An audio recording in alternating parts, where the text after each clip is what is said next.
Beagan Ghàdhlig aibh y céir a Moncaidh aig Chèilidh.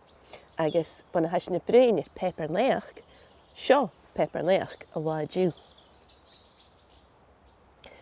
A Moncaidh aig Chèilidh.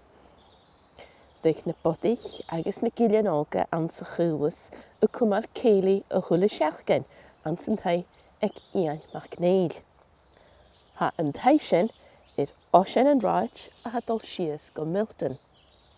Bheadh a seinn òrain Ghàdhlig agus a gís sgeulachdan. Agus bheadh Iain mac Nèill a leughadh an Oban Times don a h-uile duine a bheith ann san taigh.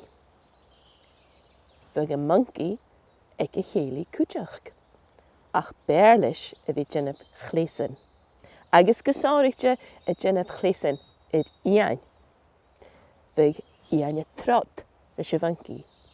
Chará Iain agus a Moncaidh idir misal ar a chéile. Ein éasca nar a bheanna fír ann san taigh Chèilidh, cha a Moncaidh sìos ar na spáran. Chanach go duine a dul sìos. Ba crach an bantáda aige ar an spár agus clach na gá. Nar a bheith Iain trang a leughadh an Oban Times, thosaigh a Moncaidh ar a bantáda agus na clachan a thuiligh sìos iad ceann Iain.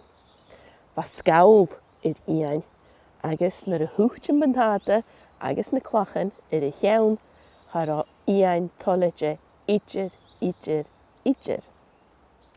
Léim Iain amach as a chathair, bha ferreg mhórir agus ruia an dé a Moncaidh sìos rád Milton.